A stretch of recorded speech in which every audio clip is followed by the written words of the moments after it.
In this video, we're going to talk about materials in Revit, and also not only in Revit, because when you know how the system works, you can easily apply it to other software or other plugins. Now, I point out since the beginning of the course, but also in other occasions, that Revit is not the best tool about rendering out there. You can find many others which are more advanced, and also they are a little bit easier to use and not so heavy, because Revit, it's a facility management and BIM application, so it focuses on other aspects of the project. It focuses on the, let's say, more technical and mathematical and information aspects of a project. So my suggestion is to use another plugin, for example, or well, you can also buy the full version of Revit, and in there you will find a render engine. But in my opinion, it's not so advanced and fast as others, or other solution. So you can, for example, look for V-Ray. You can use V-Ray. You can export your project and materials and everything in SketchUp, for example, and you can use V-Ray for SketchUp, or you can export everything in Lumion. So if you want, just type here and you will find also other courses about V-Ray for SketchUp or for Lumion, or you can also write in the comments, ask for assistance, or you can make any question that you want. We will help you to understand better, and you can also give other suggestions as well in the comments. So this is the first suggestion here, but don't worry, because everything you will learn in this lesson, you can apply it easily in other software like the ones that I already told you, or plugins like V-Ray. Now, the first thing we can know about the materials is that they are divided into two main categories, which are metallic or dielectric. Now, this could easily be translated in metallic or non-metallic. Metallic materials are those who are good conductors of heat and electricity. The others, usually, they are not good conductors. This is the basics. So this is to explain to you that even if we are working in, let's say, virtual reality, we are always trying to simulate reality. Now, if I also show you this term here, PBR. PBR means physically based render materials, and these are again based on real characteristics that materials have in real life. Now, the material is a result, it's a composition of different, let's call it layers, or you can call it channels. So they're simply many features, many characteristics of the material which are like stacked on top of each other, kind of in a layer system. So the fusion, the mix, the union of all these characteristics, of all these channels, of all these maps is going to give you the final result, which, depending on what software are you working on, is going to give you a really realistic look, or something less realistic, depends on what system you're using, what plugin you're using. Like V-Ray is really realistic. Or also you can export, for example, in Unreal Engine. Unreal Engine also, it's a cutting-edge technology in rendering, but not only rendering, also animation and virtual reality and so on. But we can still understand how the material works and how we can customize materials. So in previous video, we customized families like the terrain or other families.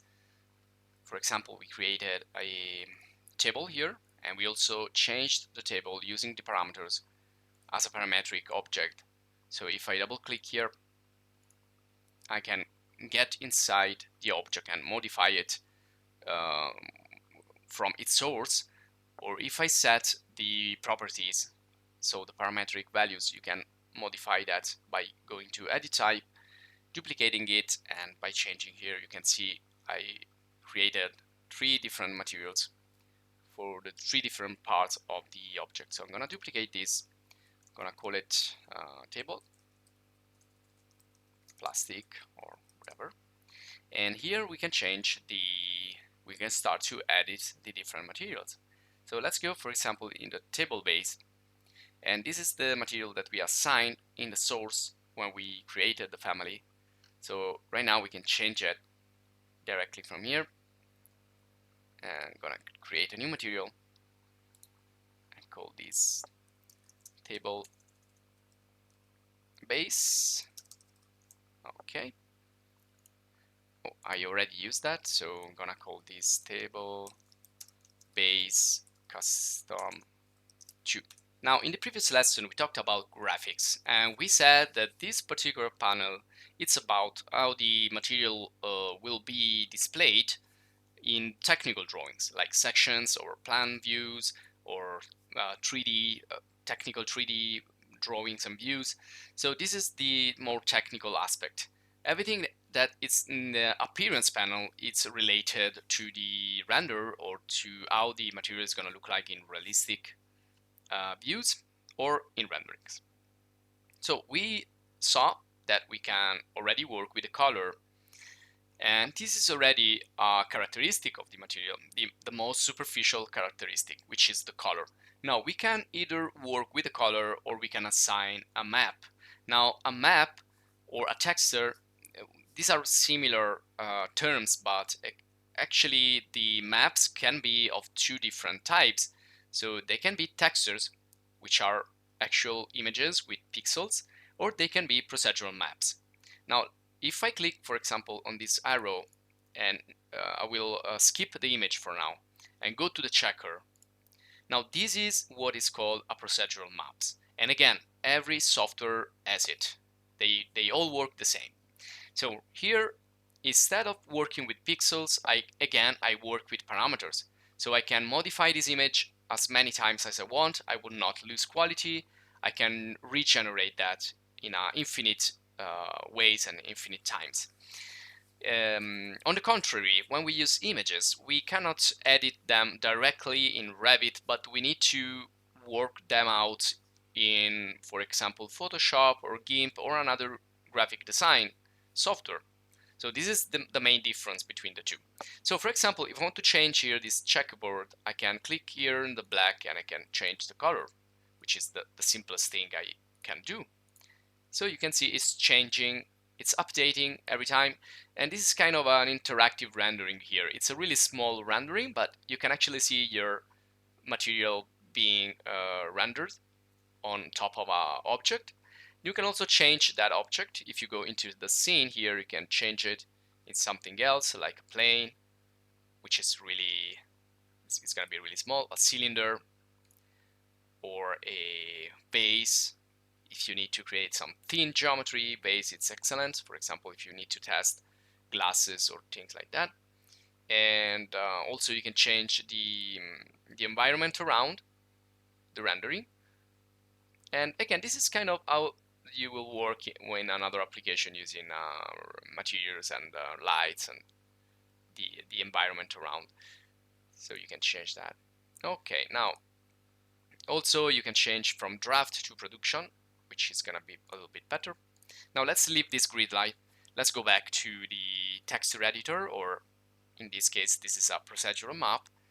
And you can also have additional values here like soften. Now be careful about the values, always check it if it's too high or too low. There you go. So this is blurred right now.